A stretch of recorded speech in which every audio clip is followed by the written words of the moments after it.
ونشهد أن لا إله إلا الله وحده لا شريك له ونشهد أن محمدا عبده ورسوله أما بعد فأعوذ بالله من الشيطان الرجيم بسم الله الرحمن الرحيم يا أيها الذين آمنوا صلوا عليه وسلموا تسليما اللهم صل على سيدنا وحبيبنا مولانا محمد صلى الله عليه وعلى آله وأصحابه وبارك وسلم بسم الله الرحمن الرحيم يا أيها الذين آمنوا اذكروا الله ذكرا كثيرا وسبحوه بكرة وأصيلا صدق الله مولانا العظيم وصدق رسول النبي الكريم আল্লাহ পাকের বান্দা জনাব মুহাম্মদ রাসূলুল্লাহ সাল্লাল্লাহু আলাইহি ওয়াসাল্লামের উম্মতগণ হালকা একটু মাইক কমায় দাও। আল্লাহ পাক রব্বুল আলামিন আপনাকে আমাকে এখন পর্যন্ত হায়াতে রেখে, ইতিমধ্যে বহুত মানুষ দুনিয়ার থেকে বিদায় হয়ে গেছে, কিন্তু আপনাকে আমাকে আল্লাহ পাক এখন পর্যন্ত হায়াতে রেখেছেন। অনেক মানুষ হায়াতে আছে কিন্তু স্বাস্থ্য ভালো নেই, কিন্তু আল্লাহ পাক রব্বুল আলামিন আপনাকে আমাকে এখানে বসার মতো স্বাস্থ্য প্রদান করেছেন। আবার অনেক মানুষের স্বাস্থ্য আছে, এখানে আসতে পারে নেই, আল্লাহ পাক আপনাকে আমাকে এখানে আসার তৌফিক দান করেছেন। আবার অনেক মানুষ চরমনাইতে আসছে কিন্তু এই মাজলিস শেষে শরীক হওয়ার তৌফিক হয় নাই, আল্লাহ পাক আপনাকে আমাকে শরীক হওয়ার তৌফিক দান করছেন। অনেক মানুষ চরমনাইতে আসছে, জামাতে যখন নামাজ চলছে তারা ঘুরছে, জামাতে নামাজ পড়তে পারেনি, আপনাকে আমাকে নামাজ জামাতের সাথে আদায় করার তৌফিক দান করছে। কি শুকরিয়া আদায় করার দরকার আছে কি না? কাজে শুকরিয়া তাই সবাই বলে আলহামদুলিল্লাহ। বহুত বড় নেয়ামত এত বিশাল জামাতে নামাজ আদায় করা। আমি মনে করি আর কোনো কিছু প্রাপ্তি হই অথবা নাই হই, কমপক্ষে চরমনে আসার পরে যারা এই নিয়াত করেছেন যে আমি প্রতিদিন জামাতে নামাজ আদায় করব, তাকবীর উলার সাথে আদায় করব, কি কথা ঠিক না? বেহুদ সময় নষ্ট করব না, এরকম যদি কেউ নিয়াত করে এই 3-4 দিন কাটাতে পারেন, তারপর দেখা যায় কিছুটা হলেও কামাই করা যাবে, কথা ঠিক না? হাদিসের মধ্যে আসছে যে ব্যক্তি ফজরের নামাজ জামাতের সাথে আদায় করে, ভাই মাইক আর একটু কমায় দাও হালকা, যে ব্যক্তি ফজরের নামাজ জামাতের সাথে আদায় করে অর্ধরাত্র ইবাদত করার সওয়াব আল্লাহ পাক তার আমলনামায় লিখে দেন। যে ব্যক্তি এশারের নামাজ জামাতের সাথে আদায় করে বাকি অর্ধরাত্র ইবাদত করার সওয়াব আল্লাহ পাক তার আমলনামায় লিখে দেন। একা একা নামাজের তুলনায় জামাতের সাথে নামাজ আদায় করলে এক রওয়ায়াতের মধ্যে আসছে 25 গুণ সওয়াব বেশি হয়, অন্য রওয়ায়াতের মধ্যে আসছে 27 গুণ। একই নামাজ কেন 25 কেন 27, এটি হলো আসল মাসালা। নবী মুহাম্মদ সাল্লাল্লাহু আলাইহি ওয়াসাল্লামের প্রত্যেকটা উম্মতের প্রত্যেকটা ন্যাককে একটা ন্যাককে 10-এর দ্বারা গুণ করা হয়। ন্যাক করবেন একটা হবে 10, 10কে 100, 100 থেকে 700। যালিকা ফাদলুল্লাহি ইউতিহি মান ইয়াশা। আল্লাহ পাক যাকে বেশি দিবেন, কত দিবেন, এইটি হলো মূল প্রশ্ন। ঘটনা কি, কার ন্যাক মারবে কার ন্যাক মারবে না, এইটা যদি একবার বুঝে আসে তাহলে আমরা কামিয়াব হয়ে যাব। একই নামাজ পড়লাম, একই রুকু করলাম, একই সাজদা করলাম, একই কিয়াম, একই কিরাত, একই তাসবিহাত, সবই তো এক, কিন্তু কার নেক এত বেশি, কার নেক এত কম হওয়ার কারণটা কি? দেখেন, একই বীজ, একই সার, একই সব, একই চারা। আচ্ছা বলেন তো, সব জায়গা কি ফসল একই হয়? কেন বলেন তো? ফসলের মধ্যে তারতম্য হওয়ার কারণটা কি? জমি। আগেই খালি নিয়ামত নিয়ামত, আগে বুঝেন, যেই জমি ভালো, বলেন, যেই জমিন মধ্যম, যেই জমিন অদম, বীজ এক, চারা এক, সবই এক, কিন্তু জমিনের মানের কারণে ফসলের মান বাড়িয়া যায়। একই খাদ্য, এক গরুকে খাওয়ান, দুধ দেয় 3 কেজি, একই খাদ্য আর এক গরুকে খাওয়ান, দুধ দেয় 20 কেজি। ওই একই খাদ্য আর এক গরুকে খাওয়ান, দুধ দেয় 40 কেজি। খাদ্যের মধ্যে তো ব্যবধান নাই, তা দুধ বাড়ার মধ্যে কমার মধ্যে গুণ কার? আগে আল্লাহ বলে দেয়, আল্লাহ তো দিয়েই দিয়েছে মূল। কার ব্যবধান? গাভীর ব্যবধান। যেই গাভীর মান ভালো, অল্প খাদ্যে দুধ ভালো। যেই গাভীর মান খারাপ, একই খাদ্যে বেশি খাদ্যে দুধের মান খারাপ। তাহলে দেখা গেল খাদ্য অল্প, গাভীর কারণে দুধ বেশি। একই বীজ, জমিনের কারণে ফল বেশি। একই ইবাদত, কলবের কারণে মান বেশি। ইবাদত তো একটাই, জিসমের কারণে মান বাড়ে নাই, এই বাহ্যিক শরীরের কারণে মান বাড়ে নাই, এই বাহ্যিক রুকু সাজদার কারণে মান বাড়ে নাই। মান বাড়ছে, জোরে বলেন, কলবের মানের কারণে। যার কলবের মান যত ভালো, অল্প ইবাদত তার নেক তত ভালো। নবী আলাইহিস সালাতু ওয়াস সালাম আম্মা জান আয়েশাকে বলতেছে, আয়েশা তুমি কি জানো ওই আকাশের তারকা পরিমাণ নেক কার আছে? আম্মা জানের খেয়াল আব্বুর কথাই বলবে, আবু বকর সিদ্দিক রাদিয়াল্লাহু তাআলা আনহুর কথাই বলবে। নবী আলাইহিস সালাতু বললেন, এই পরিমাণের নেক ও ওমরের আছে, ওমরের এই পরিমাণের নেক আছে। আম্মা জান চিন্তা করলে, একটা নেকের দিক থেকে কি ওমর আব্বুর চেয়েও কি অগ্রগামী হয়ে গেল কিনা, আল্লাহই ভালো জানে। এবার নবী আলাইহিস সালাতু ওয়াসাল্লাম বললেন, দেখো আয়েশা, আবু বকর এক রাত্রের নেক এই গোটা তারকার চেয়ে অনেক বেশি। আচ্ছা বলেন তো, এক রাত্রে একটা মানুষ কি পরিমাণ ইবাদত করতে পারে, কি পরিমাণ ইবাদত করতে পারে, কত সাজদা করতে পারে, কত রুকু করতে পারে। ঘন্টা তো সমান, 24 ঘন্টা, রাত্র তো সমান সবার জন্যই। কিন্তু আবু বকরের এক রাত্রের ইবাদত কি ইবাদতের কারণে নাকি? কথাটা একেবারে ক্লিয়ার। আমার মনে হয় অস্পষ্টতা বলতে কিছু নেই। এখানে একই সাথে আজকে সাজদা করছি, একই সাথে রুকু করছি, একই সাথে সবাই একই ইমামের পিছনে নামাজ পড়ছি। সবাই নামাজের মান সমান কি? একই সাথে তো বললাম, কি জানি ভাই পার্থক্য? এই জমিন, এই কলবের জমিনটা যার যত ভালো, তার মান তত ভালো, তার তফকা তত বেশি।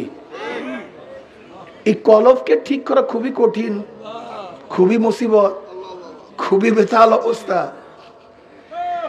এটা মোটে ঠিক করাই যায় না। ঠিক করলেও আবার নড়াচড়া হয়ে যায়। এখানে একটা কথা মনে রাখতে হবে, আলীউল মুর্তজা রাদিয়াল্লাহু তাআলা আনহু নিজের নফসের সাথে তার যে মুজাহাদার কথা বলেছেন, এইটা আমাদের স্মরণীয়। বলে আমার সাথে আমার নফসের সম্পর্ক আমার ছাগলের পালের সাথে আমার যে সম্পর্ক। ছাগলের পাল আমি অনেক কষ্ট করে জোগাড় করি, একত্রিত করি, আবার কিছুক্ষণ পর কি কথা হয় না কেন, নাকি একই জায়গায় থাকি, আবার কষ্ট করে একত্রিত করি, আবার একত্রিত করি, এই একই হালাত। দেখবেন আপনি সাধনা করে, চেষ্টা করে, অনেক কষ্ট করে মোটামুটি নফসটাকে একটু কন্ট্রোলে আনছেন, আবার দেখবেন সে দৌড়ানো। এই দেখবেন নেকের কাজ করা শুরু করছে, আবারও দেখবেন সব বাদ, আবার গুনার কাজ শুরু হয়ে গেছে। এটা হলো আমার সাথে নফসের সম্পর্ক। এর জন্য মৃত্যুর আগ পর্যন্ত কাজ, কথা বলেন না কেন, বলেন সবাই, মৃত্যুর আগ পর্যন্ত। এমন না যে আপনি প্রথম বছর তরিকায় যেদিন মুরিদ হয়েছেন একেবারে সাধনায় উল্টায় ভালাইছেন, এখন সব বাত, এটা হবে না, এটা হওয়ার মতো না। নফস এমন একটা জিনিস, এইটা এমন না যে আপনি একবার দমন করছে সে দমন হয়ে গেছে, ব্যাপারটা এরকম না। বুজুর্গানি দিন বলেন নফস কোনোদিন মরে না। এটা হলো শীতের সময় সাপের মতো। কিসের মতো ভাই? শীতের সময় সাপ, প্রচন্ড শীতের কারণে সে দুর্বল হয়ে থাকে, একেবারে কিচ্ছু না, মনে হয় ফোসফাস কিচ্ছু করে না। তুমি ভাবিও না সে ভালো হয়ে গেছে, ভদ্র হয়ে গেছে, এটা ভাবিও না। ও একটু রৌদ্র তাপ পড়লেই কিন্তু আবার ফোস করে উঠবে। এ নফসের অবস্থায় এই। আপনি ভাবিয়েন এটা মারা গেছে, এটা কোনোদিন মরবে না, এটা মরার জিনিস না, এটা মরতে পারে না। নবী আলাইহিস সালাতু ওয়াস সালাম ফরমান, প্রত্যেকটা মানুষের পিছনে একটা শয়তান লাগানো আছে, প্রত্যেকটা মানুষের পিছনে। সাহাবার মুসলিম ইয়া না বলে আপনার পিছনে, আমার পিছনে, ওয়ালাকিন আসলামানি, ও আমার কাছে আত্মসমর্পণ করছে, ও আমাকে ওয়াসওয়াসা দিতে পারে না। কিন্তু আপনার আমার শয়তান, ও তো 24 ঘন্টা গুতেই দিয়ে আছে, 24 ঘন্টা। আমরা ঘুমাই, ও শয়তান ঘুমায় না। আমরা গাফেল, শয়তান কিন্তু গাফেল না। এমন সূরাতে কাজ করে যা চিন্তাও করতে পারবেন না। এক বুজুর্গ, তার কাছে খবর আসছে একটা গাছকে মানুষ সিজদা করতে আছে, শরীক করতেছে। খুব খেয়াল দেন, মাসালা খুবই কঠিন, খুব সূক্ষ্ম এবং তীক্ষ্ণ। মানুষ একটা গাছ লাগায়া তাকে সেরাই করতেছে, সিজদা করতেছে। বুজুর্গের কানে আসছে, বুজুর্গ জজবার হালাতে রওনা করছে, গাছ কেটে ফেলবে। প্রতিমধ্যে বুড়া মেয়ার সাথে দেখা। বুড়ো মেয়ার চিনছেন না? ওই আদি বুড়া মেয়া, আদম আলাইহিস সালাতু ওয়াস সালাম নাই, কিন্তু বুড়া মেয়া কিন্তু এখনো জিন্দা আছে। কি কথা ঠিক না? এই বুড়া মেয়ার সাথে দেখা। শয়তান বলছে কই যাও? কলে আমি গাছ কাটে ফেলাবো। কলে আমি তোমাকে কাটতে দেবো না, গাছ আমি কাটতে দেবো না। শুরু হয়েছে মারামারি, জমনের মারামারি শুরু হয়েছে। কার সাথে? শয়তানের সাথে, বুজুর্গর সাথে মারামারি শুরু হয়ে গেছে। শয়তান গাছ কাটতে দেবে না, বুজুর্গ গাছ কাটিয়েই ফেলাবে। এবার শয়তানকে বুজুর্গ কাবু করে ফেলাইছে, শয়তানের পিঠের উপর চড়ছে, বুকের উপর চড়ছে। এবার শয়তান বলছে শোনো, তোমার সাথে কিছু কথা আছে, জরুরি কথা আছে, আপুসের মধ্যে কিছু কথা বলি, শোনো। বলে কি? বলে দেখো তোমার গাছটা কেটে লাভটা কি? তুমি গাছ কাইটা ফেলাবা, ওরা আর একটা গাছ লাগায় নেবে। আল্লাহ পাক কোনো নবীকেও তো প্রেরণ করতে পারতেন, তুমি এখানে এই কাজটা করতে যাবা কেন? এটা কাজ তো নবীদের কাজ, তোমার দরকার নেই, তুমি এই কাজ করিও না। অন্য কারোর থেকে আল্লাহ পাক করাইতে পারতেন। তুমি নিজের ইবাদত বাদ দিয়ে তুমি ফালতু কামে লেগে গেছো, তুমি ইবাদতের মধ্যে মশগুল হও, তুমি সময় নষ্ট করতেছো কেন? বুঝুক না, আমি গাছ কাটবই। সে আবারও রওনা করছে, শয়তানের সাথে আবারও পাল্লা পাল্লি, আবারও মারামারি। এবারও বুজুর্গ শয়তানকে পরাজিত করছে, বুকের হয়ে পড়ছে। এবার শয়তান বলছে, শোনো একটা কথা বলি, তোমার সাথে আপিসের কথা হলো, তুমি যে গাছটা কাটতে চাও, এই একটা গাছ কাটলে কি হবে, তার সাথে কাজ করো, আমি তোমাকে প্রতিদিন 3টা স্বর্ণ মুদ্রা দেব, 3টা স্বর্ণ মুদ্রা প্রতিদিন তোমার মাথার কাছে রাখবো। তুমি দরিদ্র মানুষ, ইবাদতের মধ্যে মশগুল থাকবা, সারা রাত্র ইবাদত করবা, সারাদিন রোজা রাখবা, ইফতারি করবা, গরিবদেরকে খাওয়াবা, দান করবা, সদকা করবা, সদকার এই ফজিলাত ওই ফজিলাত। বুজুর্গ বলছে কথা তো ঠিকই, আসলেও তো যদি দান সদকা করি, এইটা করি, আমি ইবাদতের মগ্ন থাকি, আর গাছ যদি কাইটে ফেলে আবার একটা গাছ লাগাই নেবে, এতেও বা ফায়দা কি? বুজুর্গ আফিসের মধ্যে রাজি হয়ে গেছে, কল তোমার প্রস্তাব খুব সুন্দর, ঠিক আছে, তোমার প্রস্তাব খুব সুন্দর। এবার বুজুর্গ ইবাদতের মধ্যে মগ্ন, সারা রাত্রে ইবাদত করছে, বিশ্রাম করছে, সকালে উঠিয়া দেখে যে 3টে স্বর্ণ মুদ্রা বালিশের নিকটে। বুজুর্গ নিজেও খাইলেন, গরিব আত্মীয় স্বজনকে দান করলেন, সবাইকে বিলাইলেন, সৎকা করলেন, খুবই ভালো। দ্বিতীয় দিন থেকে একই বলে, বেশ ভালো কথা, পরেশানি নাই কোনো, আমার এখন আর রিজেক তালাশের পরেশানি নেই, আমি ইবাদতের মধ্যে মগ্ন, খুব খুশি। দ্বিতীয় দিনও দেখে মাথার কাছে তার দেড়হাম ঠিক আছে, দিনার ঠিক আছে। তৃতীয় দিন দেখে টাকা নেই, মেজাজ খারাপ, তুমি আমাকে ধোকা দিচ্ছ। এবার আবারও রওনা করছে গাছ কাটার জন্য। প্রতিমন্ত্রী ইবলিসের সাথে দেখা, কি কোথায় যাও? বলে গাছ কাটবো। বলে কাটতে দেবো না। বলে না, আমি কাটবই, না কাটতে দেবো না। শুরু হয়েছে মারামারি। মারামারির পরে এবার ইবলিস বুজুর্গকে পরাজিত করছে। এবার বুজুর্গর বুকের উপরে ইবলিস বসছে। এবার বুজুর্গ বলছে, ঘটনা কি? প্রথম 2 বার আমি তোমাকে পরাজিত করছি, আর এইবার তুমি আমাকে পরাজিত করলা কিভাবে? দেখো, প্রথম তোমার জজবা ছিল মাওলার জন্য, আর এবার জজবা হলো অর্থের জন্য। মাওলার জন্য যে জজবা সহকারে চলে, গোটা দুনিয়া কাউকে রাখতে পারে না, কেউ তার সাথে পারে না। আর যখন দুনিয়ার লোভ চলে আসে, তখন সেও কাউর সাথে পারে না। হুব্বুদ দুনিয়া রাসুকুল্লি খতিয়া। এই আমাদেরকে পরাজিত করে কিভাবে? মুসলমান তো পরাজিত হওয়ার জাতি না, এই জাতিকে কেউ কোনোদিন পরাজিত করতে পারে নাই। খালিদ বিন ওয়ালিদ রাদিয়াল্লাহু তাআলা আনহু হেরাক্কালের ভাইয়ের সাথে যুদ্ধ করতেছিলেন, কিন্তু কোনো অবস্থাতেই মুসলমানের সাথে কাফেররা পারতেছিল না, কোনো অবস্থাতেই না। প্রতিবার যুদ্ধে যেতে সে কাজটি হইতেছে, সব ধ্বংস হয়ে যাইতেছে রোম সাম্রাজ্য। এবার হেরাক্কালের ভাই খালিদ বিন ওয়ালিদ রাদিয়াল্লাহু তাআলার ক্ষেত্রার মধ্যে, কাফেলার মধ্যে একজন জাসুস পাঠাইলেন গুপ্তচরগিরি করার জন্য। দেখো তো মুসলমানদের মধ্যে এমন কি ট্রেনিং, এমন কি সৈন্য, এমন কি অস্ত্র, পারতেছি না কেন? দেখো তো 24 ঘন্টা জাসুস, একজন গুপ্তচর, সে কিত্তার মধ্যে, খিমার মধ্যে, যেরকম ধরে নেন এই চরমনাই ময়দানের মধ্যে একজন গুপ্তচর এসে সব কিছু দেখছে, এখানে কাজ কি, কর্ম কি, কৌল কি, ফেল কি, সব কিছু দেখছে। এবার গুপ্তচর 24 ঘন্টা, সে আরব গুপ্তচর ছিল, সহজে মিলতে পারছে মুসলমানদের সাথে। 24 ঘন্টা ঘুরার পরে প্রধান সেনাপতির কাছে রিপোর্ট পেশ করতেছে, আমি যাদের মাঝে গেছি, যাদেরকে দেখছি, তাদের হালাত কি? রহবানুন ফিল লাইল ওয়া ফুরসানুন ফিন নাহার ওয়া ইন সারাকা ইবনু মালিকিহিম কাতাউহু ওয়া ইন জানা রুজিমা লিস্তিকামাত লাকতে ফিহিম। রিপোর্ট পেশ করতেছে, যে যোদ্ধাদের সাথে আমরা যুদ্ধ করতেছি তাদের চরিত্র হলো রহবানুন ফিল লাইল ওয়া ফুরসানুন ফিন নাহার, রাত্রে দরবেশ,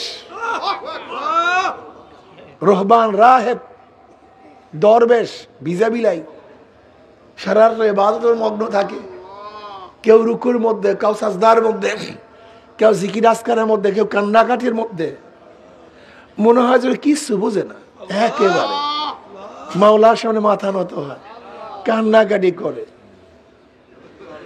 এই দরবেশ রাত্রে, ওই দরবেশগুলি দিনের বেলায় ফরসানুফিন নাহার যোদ্ধা, মারাত্মক অবস্থা, বুনিয়ানু মারসুস, সীসা গলা প্রাচীরের ন্যায়। মনে হয় গোটা দুনিয়া তাদেরকে ভায়াত করতে পারবে না, মারাত্মক কি অবস্থা। दस्त दस्त है दरिया भी नहीं सोरे हमने, बहर जुल्मत में दौरा दिया गोरा हमने, अलम तरा अन्नल्लाह ज़ल्लल बहरहु व अंज़ल बिल कुफ्फारि बिहादिस ज़लाइली। এমন এক অবস্থা যে এরা কোনো দরিয়াও মানে না, ভূমিও মানে না, পাহাড় পর্বত কিচ্ছু মানে না। তাদের ঘোড়া সব জায়গায় চলে, মাটির উপরেও চলে, সাগরের মধ্যেও চলে। আলম তারা আন্নাল্লাহ যাল্লালা বাহরাহু ওয়া আনজালা বিল কুফফারি বিহাদিস যালাইলি। এটা সেই জাতি, রহমানুল ফিল লাইল ওয়া ফুরসানুল ফিন নাহার। রাতে দরবেশ কথা কয় না, রাতে দরবেশ। আর কিছু গুণ আছে, যদি তাদের বাদশার সন্তানও চুরি করে হাত কাটে, যদি জেনা করে রোজম লাগায়, শাস্তি দেয়, তাদের মধ্যে হক প্রতিষ্ঠা করার জন্য। আচ্ছা বলেন তো, এখানে তলোয়ারের কোনো কথা আছে? বলেন। উট, এত সংখ্যক উট, এত সংখ্যক ঘোড়া, এত সৈন্য, এতজন বীর, এতজন সিএনসি, এতজন কর্নেল, কিচ্ছু নেই। সব আদর্শের কথা, চরিত্রের কথা, সব নীতির কথা, সব আমলের কথা। চরিত্র তাদের এই, তারা ইবাদতগীর, তারা যোদ্ধা। এবার হেরাক্কেলের ভাই কি জবাব দিলেন? ইন সাদাকতানি লাবাতুল আরদ খায়রুম মিন লিকাই হাউলায়ে। তুমি যদি আমার কাছে রিপোর্ট সত্যই পেশ করো, তুমি যদি আমার কাছে সত্য রিপোর্ট পেশ করো, আমাদের জন্য মাটির নিচের অংশ ভালো, এই জাতির সাথে গোটা দুনিয়ার কেউ লড়াই করে জিততে পারবে না, গোটা দুনিয়ার কেউ না। কাজে মরার চেয়ে এমনি মরা ভালো, এমনি হারবো, কাজে যুদ্ধ করে লাভটা কি? কি বোঝাতে পারছি? আজকে আমরা হারি কেন? ওই যে এইমাত্র ঘটনা শুনাইছি, কি জানি ভাই, লো পয়সা পারি না কেন, দেরাম লোভ আমাদেরকে ধ্বংস করে ফেলে। লোভ কি জিনিস জানেন? লোভ কি জিনিস? ঈসা আলাইহিস সালাতু ওয়াস সালাম সফর রওনা করছে। ঈসা আলাইহিস সালাতু ওয়াস সালাম, এর মধ্যে এক ব্যক্তি বলতেছে, হযরত আমি আপনার সাথে সফরে যাব। চলো যাই, যাই একসাথে সফরে যাই।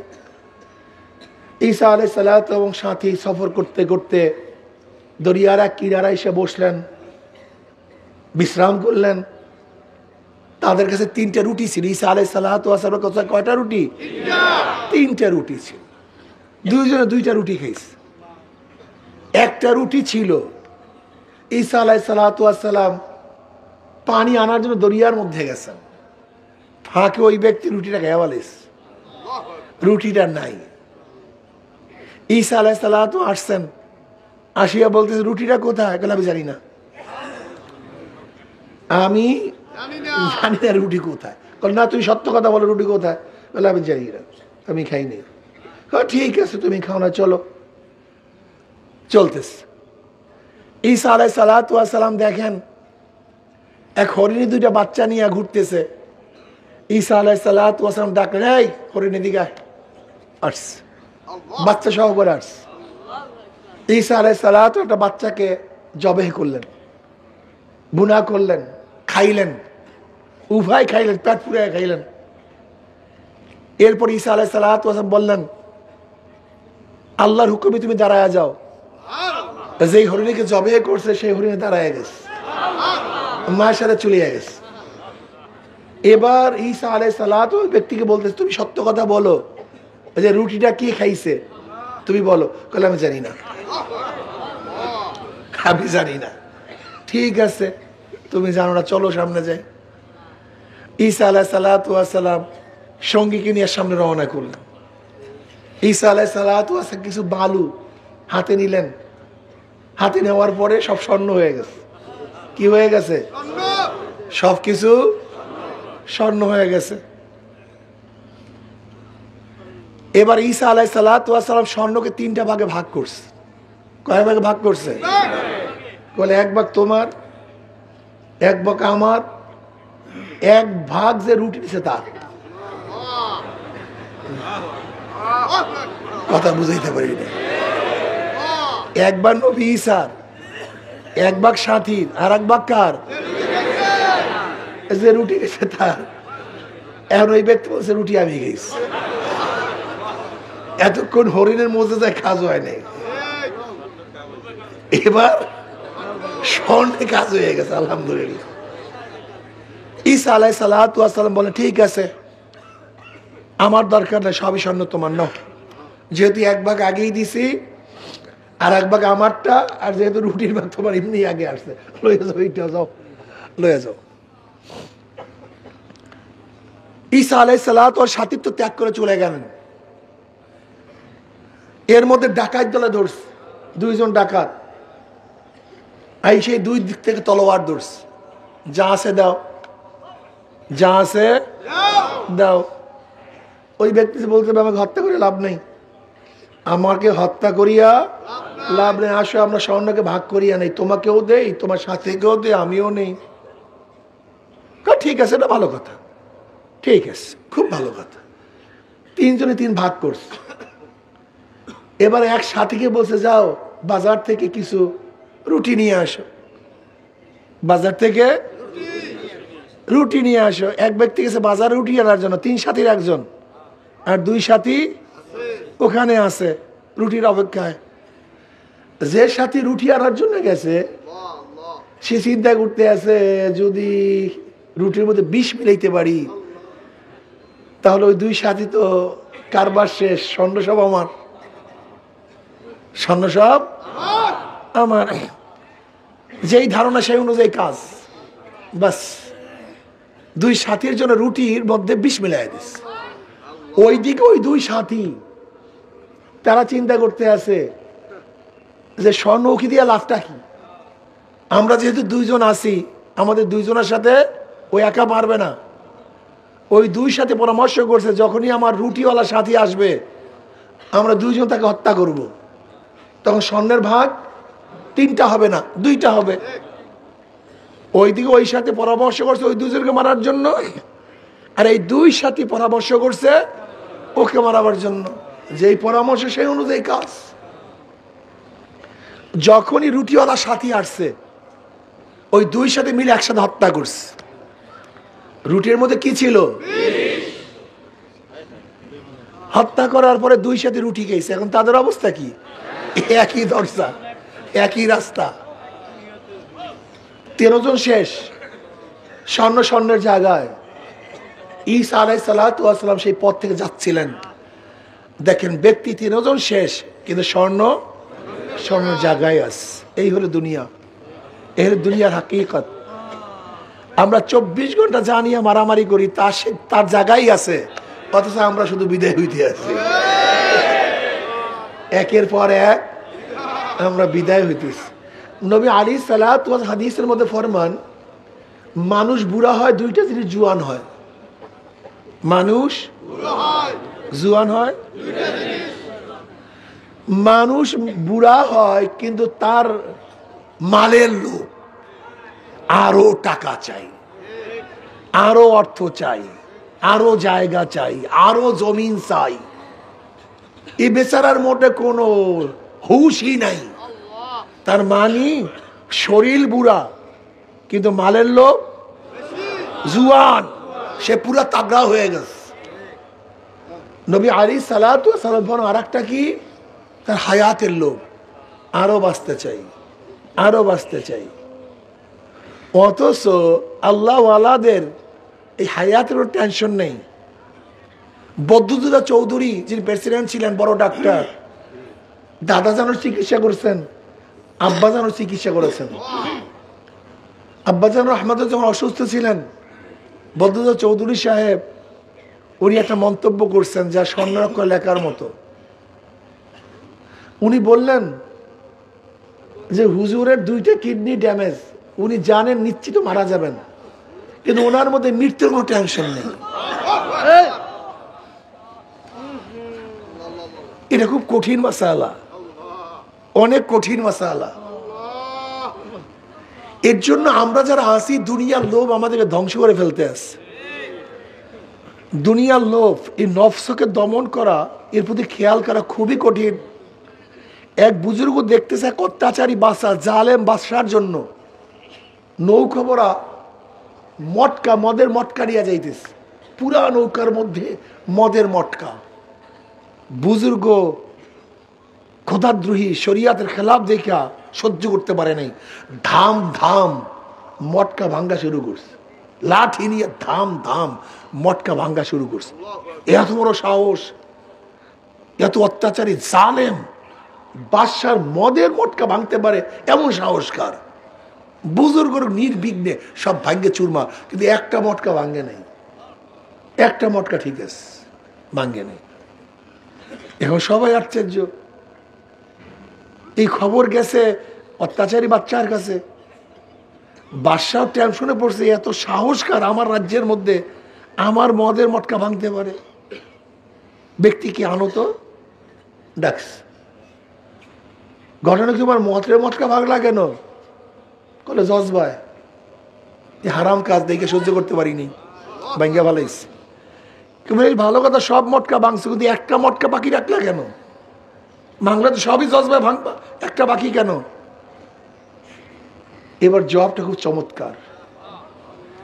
দেখো, আমি যখন মটকা ভাঙতেছিলাম, হঠাৎ আমার মধ্যে একটু ওজব চলে আসছে, আমি ভালো কাজ করতে আসছি, অনেক দামি কাজ করতেছি, আমাকে মানুষ প্রশংসা করতে আসছে। এর জন্য চিন্তা করছি মনে হয় আল্লাহর জন্য আমি কাজ করতেছি না, এর জন্য আমি ওই একটা মটকা ভাঙ্গি নেই। আমার মনে হয় আল্লাহর জন্য হইতো না, আমার নিজের নফসের গরজে হইতো। তখন ওই বাদশাহ বলতেছে, এ ব্যক্তিকে ছেড়ে দাও, ঈমানের তাকিদে এই কাজ করছে। মাসালা খুবই কঠিন।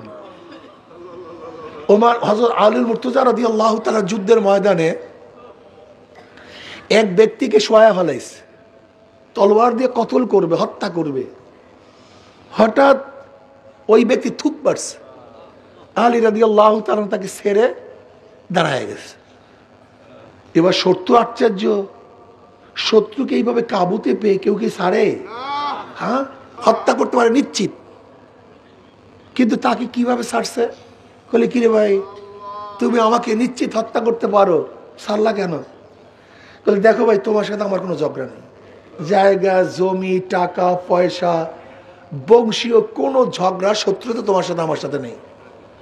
তোমার সাথে আমার ঝগড়া হলো তুমি আল্লাহর দুশ্মন, এই জন্য আমারও দুশ্মন। তুমি আল্লাহর শত্রু, আমারও শত্রু। যেহেতু তুমি আল্লাহর নাফরমান, এর জন্য তোমার সাথে আমার শত্রুতা। আমার নিজের গরজ আমি তোমাকে হত্যা করি না, কিন্তু যখন তুমি আমাকে থুক মারছো, আমার মধ্যে রাগ চলে আসছে। আল্লাহ না করুক, এখন যদি আমি তোমাকে হত্যা করি, তাহলে ইল্লাহাতান হবে না, মনে হয় আমার রাগ বিস্তৃত হয়ে যাবে।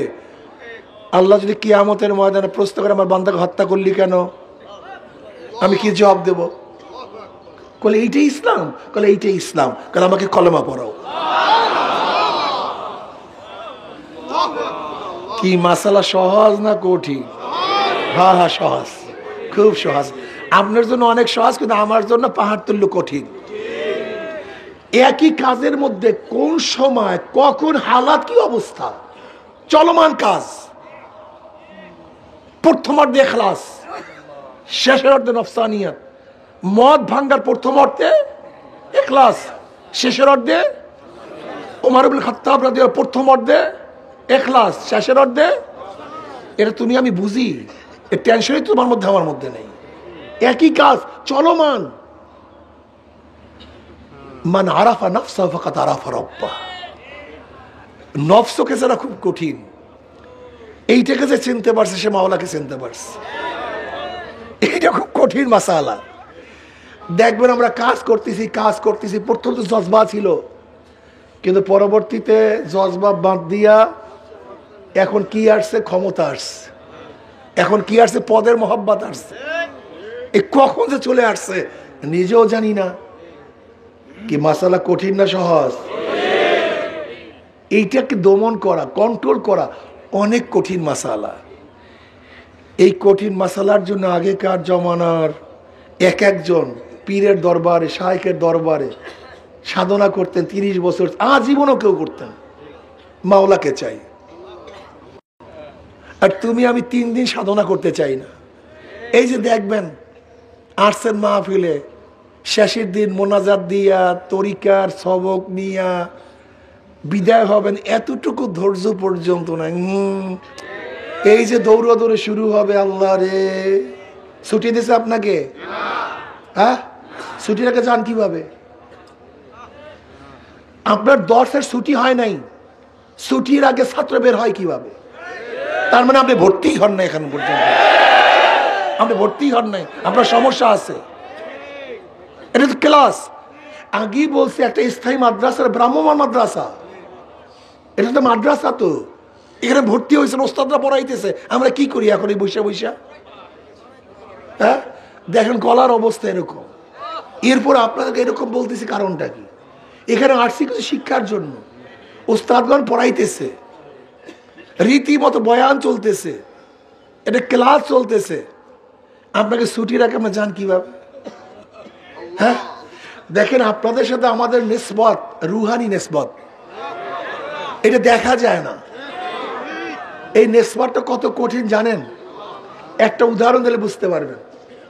যদি শায়েখ মুরিদকে বলে তুই আমার মুরিদ না, তুই আমার মুরিদ না, তুই এখান থেকে ভাগ, তোকে চোখে দেখতে পারি না, তুই আমার কাছে আসবি না, আমার সামনে পড়বি না, যদি 1 কোটি বার 1000 বারও যদি শায়েখ মুরিদকে বলে তুই আমার মুরিদ না, এতে নিসবত কাটা যায় না, এতে নিসবত।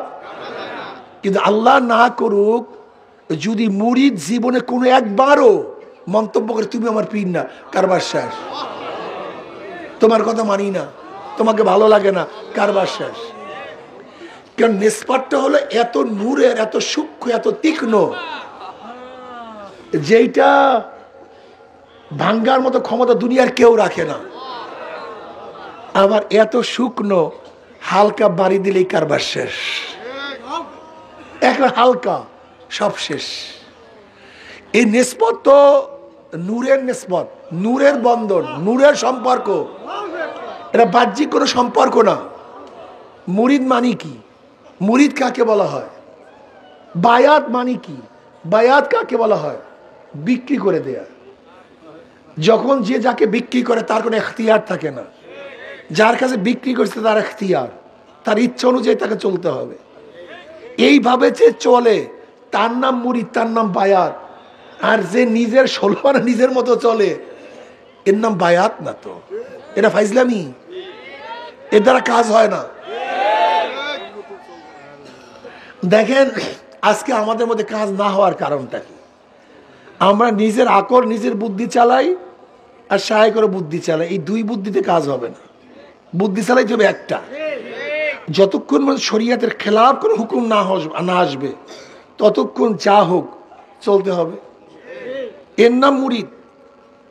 আমরা এখানে আসছি কেন? একমাত্র মাওলাকে পাওয়ার জন্য, মাওলার রেজামন্দির জন্য। কথা ঠিক না? যদি মাওলাকে পেয়ে যায় সব পাইছে, আর মাওলাকে না পেলে কিচ্ছু পাইনি। উদ্দেশ্য তো মাওলা। এর জন্য মাওলার পিছনে লাগতে হবে, মাওলাকে ধরতে হবে, সাধনা করতে হবে। এই সাধনার মধ্যেই একটা হলে জিকির আজকার। এই যে চরমনায় ময়দানে আসছেন, সাধনা, কত সুন্দর বিছানা, অনেকের চিনি, বিল্ডিং ভালো, এসির মধ্যে থাকে, কিন্তু এখানে মাটির মধ্যে থাকে।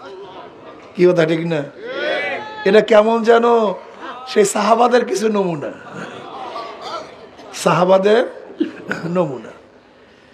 এক সাহাবী বহুত বড় লোক ছিল, বড় লোকের সন্তান। তার বাবা তাকে জামা পরাইতেন, ওই সময় 200 দিরহামের জামা পরাইতেন। তো বুঝেন কি শান শওকতের অবস্থা। প্রথম অবস্থায় ইসলাম গ্রহণ করছে, ইসলাম গ্রহণ করছে। হিজরাত করছে, আবু সিনা হিজরাত করছে, সেখান থেকে আর মদিনা হিজরাত করছে। কিন্তু এখন আর সেই শান শওকতের জামা নেই, ভালো কাপড় নেই, মাত্র একটা কাপড়। নবী আলাইহিস সালাতু ওয়াস সালাম দরবার থেকে হাঁটে, নবী দেখেন যার শরীরের মধ্যে দামি পোশাক ছিল, আজকে শুধু একটা পোশাক নিয়ে এসে হাঁটতেছে, একটা চাদর গায়ে দিয়ে হাঁটতেছে। সাহাবী শহীদ হয়ে গেলেন, সাহাবী শহীদ হয়ে গেলেন, তাকে কাপড় পরাবে, পরিপূর্ণ কাপড় নাই। যদি মাথার দিকে ঢাকে পাও বের হয়ে যায়, পাওয়ার দিকে ঢাকলে মাথা বের হয়ে যায়। নবী আলাইহিস সালাতু ওয়াস সালাম বললেন যে তার মাথার দিকে ঢেকে দাও এবং ইস্কির ঘাস দিয়ে তার পায়ের অংশটুকু ঢেকে দাও। যে সাহাবী এত বড় লোক ছিল, কিন্তু ইসলাম গ্রহণ করার পরে কাপড়ের কাপড়ও পরিপূর্ণ নেই। এর নাম সাধনা, এর নাম চেষ্টা, এর নাম চেষ্টা। এইমাত্র সাহাবীর ঘটনা শুনাইছি, খুবই সহজ, শুনছেন সহজে, আমল করার অবস্থা কি বলেন তো? অনেক কঠিন, অনেক কঠিন। আয় খোদা মুঝসে মুঝকো দূর কর, আয় খোদা মুঝসে মুঝকো দূর কর, তাকে দেখো মুঝমে তুঝকো এক নজর। তুমি আমাকে দেখো, আমার মধ্যে তোমাকে দেখো। এটা নিজেকে নিজের থেকে দূর না করলে হবে না। আমি কিছু না, আমি এক কাতরা নাপাক পানি ছাড়া অন্য কিছু না। হাল আতা আলাল ইনসানি হিনুম মিনাদ দাহরি লাম ইয়াকুন শাইয়্যাম মাযকুরা, ইন্না খলাকনাল ইনসানা মিন নুতফাতিন আমশাজিন নাবতালিহি ফাজআলনাহু সামিয়াম বাসীরা। আমি তো কিছু না, আমি এক কাতরা নাপাক পানি। চক্ষু দিছে কে? আমার জবান দিছে কে? আমার কান দিছে কে? আমার হাত বানাইছে কে? আমাকে বিকলাঙ্গ বানায় নাই কে? আমাকে অন্ধ বানায় নাই কে? আমাকে বোবা বানায় নাই কে? আমার দিমাগ ঠিক রাখছে কে? আমাকে কথা বলার যোগ্যতা দিছে কে? আল্লাহ মিনাল বায়ানে মা লাম ইয়ালাম, সবই আমার মাওলা। হাল আতা আলাল ইনসানি হিনুম মিনাদ দাহরি লাম ইয়াকুন শাইয়্যাম মাযকুরা, ইন্না খলাকনাল ইনসানা মিন নুতফাতিন আমশাজিন নাবতালিহি ফাজআলনাহু সামিয়াম বাসীরা। চক্ষু দেখরা আমার মাওলা, জবান দেওয়ার মালিক আমার মাওলা। হে নাফরমান, তুমি কি দেখো নাই কত বাচ্চারা মায়ের গর্ভের থেকে আসছে, চক্ষু নাই, অন্ধ? তুমি কি দেখো নাই কত বাচ্চা দুনিয়াতে আসছে আ করে কথা বলতে পারে?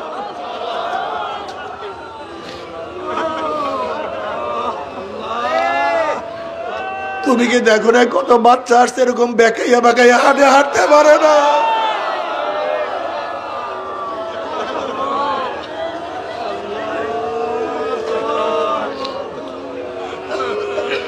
তুমি কি দেখো না কত বাচ্চা দুনিয়ার মধ্যে আসছে হার্ট ছিদ্র হওয়া, হার্ট ঠিক নাই, কত বাচ্চাকে রক্ত দিতে হয়। আল্লাহ, আয় খোদা করবা সওয়াব এহসা বরেসা করদাই, আয় খোদা করবা সওয়াব এহসা বরেসা করদাই।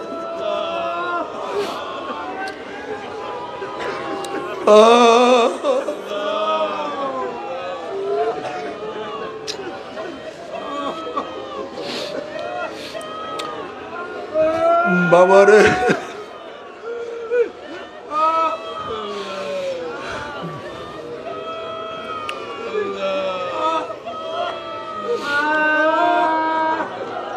নবী আলাইহিস সালাতু ওয়াস সালাম ফরমান ওয়া আবি হুরায়রা রাদিয়াল্লাহু আনহু قال رسول الله صلى الله عليه وسلم ينادي منادي يوم القيامة أين أولو الألباب قال رسول الله صلى الله عليه وسلم قالوا صحابة প্রশ্ন أي أولي الألباب تريد قال رسول الله صلى الله عليه وسلم الذين يذكرون الله قياما وقعودا وعلى جنوبهم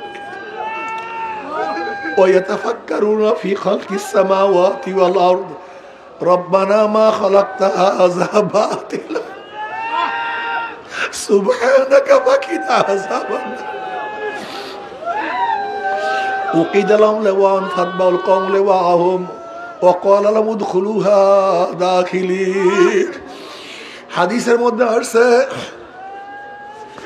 নবী আলাইহিস সালাতু ওয়াস সালাম ফরমান কিয়ামতের ময়দানে ঘোষণা দিবে বুদ্ধিমানরা কোথায় আইয়া উলিল আলবাব বুদ্ধিমানরা কোথায় সাহাবারা প্রশ্ন করে ইয়া নবী আল্লাহ কারা বুদ্ধিমান এবার নবী আলাইহিস সালাতু আয়াত তেলাওয়াত করেন আল্লাযীনা ইয়াযকুরুনাল্লাহা কিয়ামান ওয়া কুউদান ওয়া আলা যুনুবিহিম ওয়া ইয়াতাফাক্কারুনা ফি খালকিস সামাওয়াতি ওয়াল আরদ ওয়া ইয়াতাফাক্কারুনা ফি খালকিস সামাওয়াতি ওয়াল আরদ আমার মাওলার সৃষ্টি আমার মাওলার আসমান আমার মাওলার জমিন আমার মাওলার চন্দ্র আমার মাওলার সূর্য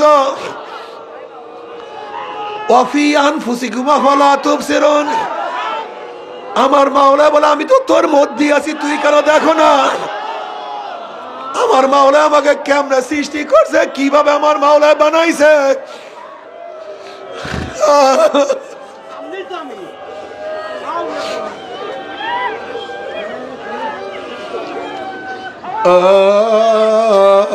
আফালা তাতাফাক্কারুন আফালা তুবসিরুন আমার মাওলা বারবার ডাক দিয়ে বলে আফালা তাতাফাক্কারুন তোরা কি চিন্তা করো না তোরা কি ফিকির করো না আফালা তুবসিরুন তোরা কি দেখো না তোর ভাই নামাজ পড়ে না তুই কিভাবে নামাজ পড়ো তুই কি দেখো না তোর বাবা মাওলাকে সেজদা দেয় না তুই কিভাবে আমাকে সেজদা দাও তুই কি দেখো না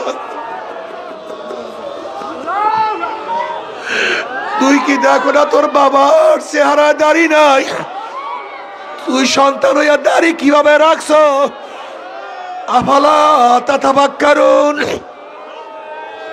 তুই কি একদিনও চিন্তা করো না তুই আমি মাওলার সামনে দাঁড়াও তোর সাথী কেন দাঁড়াইতে পারে না তুই কি একদিনও চিন্তা করো না তোর চোখে পানি তোর সাথীর চোখে পানি নাই কেন তুই কি একদিনও চিন্তা করো না তোর জমানায় জিকির তোর সাথীর জমানায় জিকির নাই কেন আফালা তাতাফাক্কারুন আফালা তুবসিরুন তোরা কি দেখো না সব আমি মাওলার খেলা সব আমি মাওলা সব আমি মাওলা আমার মাওলা তুমি আমার মাওলা তুমি আমার মাওলা আল্লাহ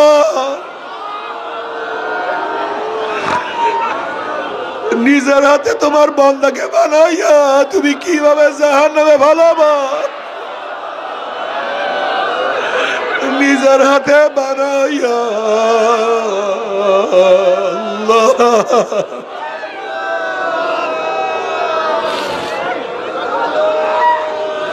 الذين يذكرون الله قياما وقعودا وعلى جنوبهم বুদ্ধিমান কারা যারা দাঁড়ানো অবস্থা আমার মাওলাকে ডাকে আল্লাহ তুমি কো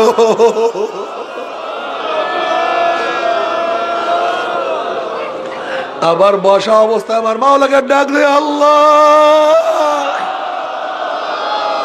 আবার শো অবস্থায় ডাক দে আমার মাওলা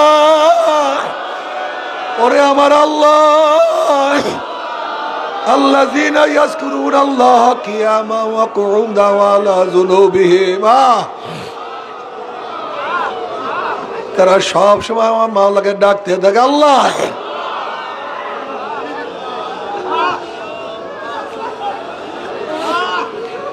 মাওলার ডাকের মধ্যে কি যে মজা, মাওলার ডাকের মধ্যে কি যে মজা। আল্লাহ নবী ইব্রাহিম আলাইহিসসালামকে আল্লাহ পাক যখন খলিলুল্লাহ ডিক্লার দিলেন, খলিলুল্লাহ সে আমার বন্ধু, ফেরেশতারা বললে আল্লাহ তুমি একজন মানুষকে তুমি খলিলুল্লাহ বানাইলা, তোমার বন্ধু বানাইলা, বলে যা পরীক্ষা কর, যাইয়া পরীক্ষা কর।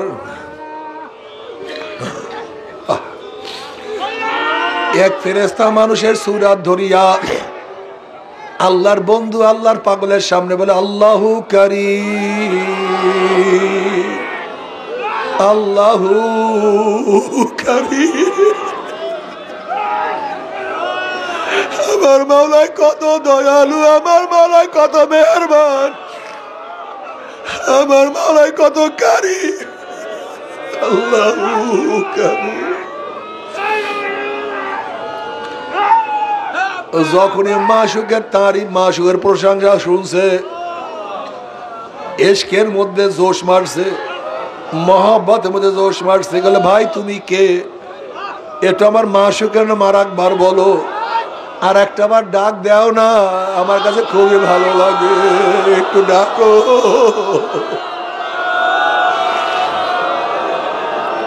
বলে আর একটা বার ডাক দাও। বলে না আমি আর ডাকবো না। বলে দেও না আর একটা বার ডাক। বলে আমাকে কি দিবা? বলে দেখো আমার যতগুলি বকরি আছে সব বকরি আমি তোমাকে দিয়া দিলাম, আর একটা বার মাওলাকে ডাক দাও। এবার ওই ফেরেশতা আবারও ডাক দিয়েছে আল্লাহু কারীম, মান আহাব্বা শাইআন আকসারা যিকরাহু, যে যাকে মোহাব্বত করে তার স্মরণও বেশি করে। তার মধ্যে মোহাব্বত আরো জোশ মারছে, আবারও জোশ মারছে। বলে আর একটা বার ডাক দাও। বলে আমাকে কি দিবা? বলে দেখো আমার যা বকরি আছে সব দিয়া দিলাম, এবার আমার যত গরু আছে সব তোমার, আর একটা বার ডাক দাও। আবারও যখন ডাক মারছে আরো পাগল পাগল হয়ে গেছে। বলে আর একটা বার তুমি আমার মাওলাকে ডাক দাও। বলে কি দিবা? বলে আমার যত উট আছে সব তোমাকে দিয়া দিলাম, আমার মাওলাকে আবারও ডাক দাও। এবার ফেরেশতা আবারও ডাক মারছে, মোহাব্বতের মধ্যে আবারও জোশ মারছে। যেরকম দেখবেন বাচ্চা যখন ওয়া ওয়া ওয়া ওয়া শুরু করে, বাচ্চা ওয়া ওয়া ওয়া ওয়া ওয়া ওয়া করে, ওদিকে মায়ের মোহাব্বতে জোশ মারা শুরু করিয়া দেয়। বাচ্চা ওয়া ওয়া করে, বাচ্চা ওয়া ওয়া করে, মায়ের মোহাব্বতের মধ্যে জোশ মারা শুরু করিয়া দেয়। ইব্রাহিম নবী আলাইহিস সালাতু ওয়াস সালাম মোহাব্বতের মধ্যে জোশ মারা শুরু করিয়া দিছে। এবার বলে তুমি আমাকে কি দিবা? এবার ইব্রাহিম আলাইহিস সালাতু ওয়াস সালাম বলে দেখো আমার যাহা কিছু সবই তোমাকে দিয়া দিলাম, তোমার গরু ছাগল পালার জন্য রাখালের প্রয়োজন, আমি জীবনভর তোমার রাখাল হইয়া যাব, তোমার রাখালি করব, জীবনভর তোমার গোলামি করব। আর একবার মাওলাকে ডাকো।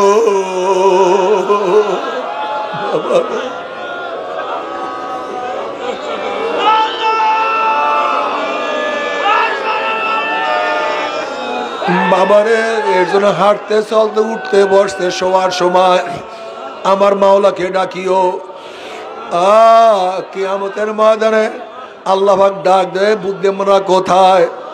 আজকে দুনিয়ার মধ্যে যাদেরকে বোকা মনে করতাম, যাদেরকে আমাদের মজলিসে বসাইতাম না, যাদেরকে গরিব মনে করতাম, যাদেরকে ভিক্ষুক মনে করতাম, কিয়ামতের ময়দানে তারা এত দামি হয়ে যাবে। আল্লাহ পাক রব্বুল আলামিন তাদের জন্য ঝান্ডা উত্তোলন করবেন এবং ওই সমস্ত বুদ্ধিমানরা ঝান্ডার ইত্তেবা করবে, অনুসরণ করবে এবং আল্লাহ পাক বলবেন যা তোরা সবাই জান্নাতে চলিয়া যা। জোরে বলেন সুবহানাল্লাহ। বাবারে জিকির আজকার করতেই হবে। এই জিকির লাইট তলোয়ার দিয়া কলবের যত জং আছে সমস্ত জং দূর করিয়া ফেলাইতে হবে। লা লা নাই নাই নাই নাই নাই নাই কেউ নাই,